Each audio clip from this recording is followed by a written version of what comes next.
Welcome to Springfield Hospital. Here we run a BME programme and are currently looking for 17 more applicants to be recruited for this cohort. We will be speaking today with project coordinators Maxine and Catherine, as well as other members of staff who are currently partaking on the course. I'm Catherine Gamble, I'm Head of Practice Education and Research. Hello, I'm Maxine Christian and I'm the Project Manager for the Burdett Mental Health Act project. A very warm welcome to you both. Could you start by telling us what is the BME Project? Well, the BME Project is an opportunity to focus on the cultural expertise of Black and ethnic minority nurses, particularly in relation to the Mental Health Act implementation. We know for the first time in its history that more people from those cultures are held under sections of the Mental Health Act than at any point in its history. And one of the key areas of this work is to focus and put a lens on what perhaps mental health nurses can do to make a difference to the experiences of our service users. When was this project founded? So the project officially started on November the 2nd and the project span is for 1 year. And what are the main aims of this project? Well, the main aim is to obviously look at our own practices and our own involvement in restrictive practice and the interventions that we use, but also it's to provide us with an opportunity to really focus down on what the concerns are from a patient's perspective as well as a nurse's perspective in relation to the implementation of restrictive practices. Thank you both for a very clear introduction to the project. We will now be speaking with current members of the project as well as ex-service user Kojo, who will be telling us the importance of partaking in projects such as these. My name is Janet Idoho. I currently work as a bed manager and a team manager as part of the Acute Care Coordination Centre. So hi, my name is Michael Kojo Apabonsu. People know me as Kojo. And I'm a patient, ex-patient, should I say. I'm on my way to discharge, but I have lived experience and I'm also part of the user involvement group. My name is Ali Sentam. I work at SLAM as a substance misuse worker and sometimes as a mental health support worker. A very warm welcome to you all. Why were you inspired to take part in our BME project? So I was on the first BME project, the Burdett project, and I feel the difference now. I see the difference in my colleagues. And now this is something that's not about us, but actually making a difference to the community that we serve. In my previous role, I really saw the injustices certain service users face because of the colour of their skin. I really think it's important that we come together and now try and make a difference for someone that isn't me. And that's why I applied, because I really think it's important that if they can't have a voice, then we can try and be the voice for them and make a change. So I was inspired to take part in this project because I have lived experience of mental health. So it's something close to my heart. It's something that I can really relate to. And I feel like I can empathize with other people that are going through similar things. Also, I come from a BME background, so I also empathize on that level. And I would like to see change happen in a positive way. I've had a lot of run-ins with the system and the way that the Mental Health Act is currently being implemented. I see a lot of issues. My most recent admission to the hospital was me trying to get help at A&Es about 8 different times within 8 days with no sleep and getting harassed by security, police, getting arrested, getting tasered twice. A lot of stuff that didn't need to happen if the system was doing its job in the right way. So coming across these problems make me want to see positive change and see what I can do to be a catalyst in speeding up that process. So I was very inspired when I heard about this project, and I wanted to see the opportunity to make change. Yeah.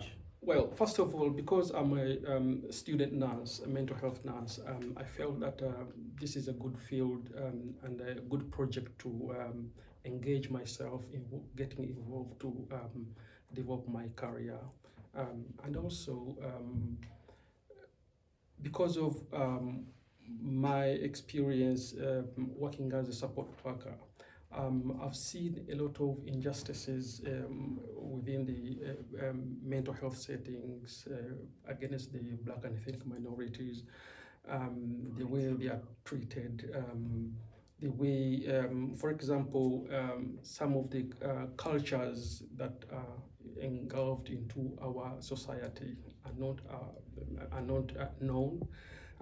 That's why I feel by engaging into this project, we shall try to bring the awareness, such as, for example, the Muslim culture. Recently, that we got involved into a situation where a Muslim patient was fasting, and the ward couldn't facilitate meals after when he was going to break his fast.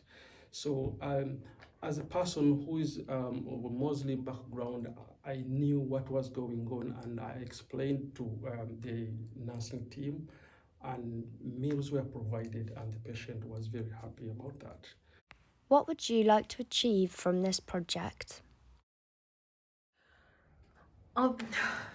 The main thing I want to achieve is educating everyone, educating others, because it's easy to say the race word or use the race card, but actually, have we educated people enough to understand that just because you're seeing a Black person doesn't make them scary, but actually, you need to understand their culture, where they've come from, and that they're completely different, and it doesn't mean because they're different they need to be treated in a different way. So I want to make sure that everyone is treated fairly, because the injustices just cannot carry on in our community anymore.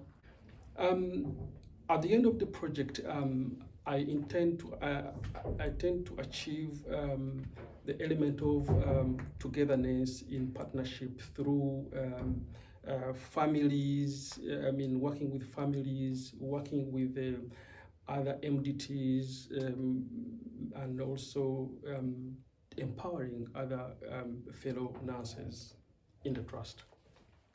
Can you tell us why should mental health nurses participate in this programme?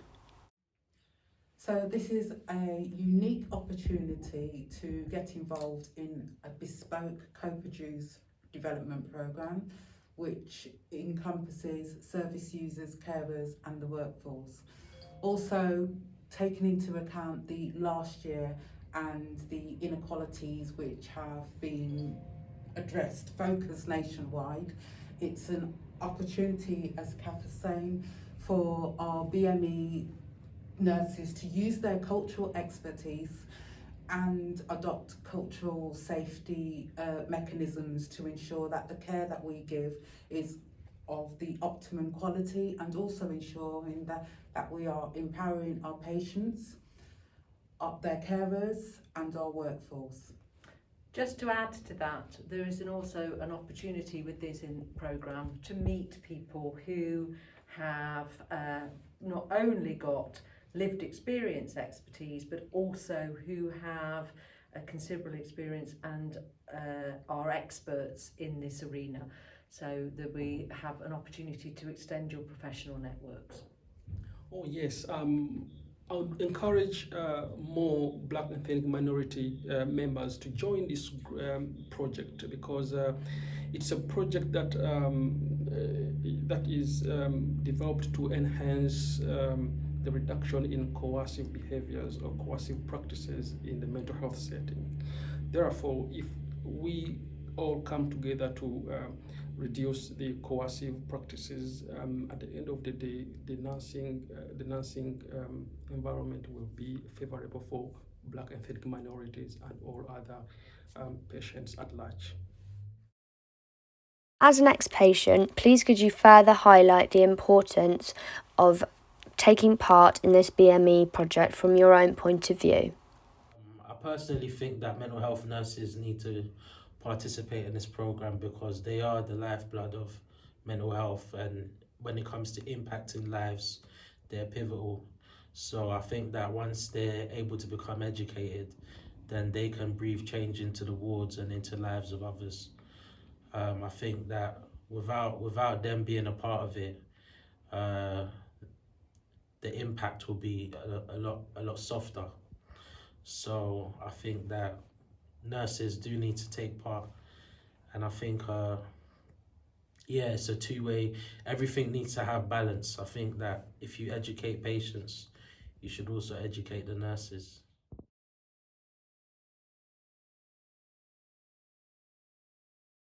My main message to the mental health nurses participating in this program would be to be flexible and to be open to learning, to be humble, because I know that some of the things may seem very criticizing, but if taken with the right attitude, it can really affect lives in a positive way. For any other questions, queries, or how to apply, please contact the email address on screen. We look forward to hearing from many of you soon.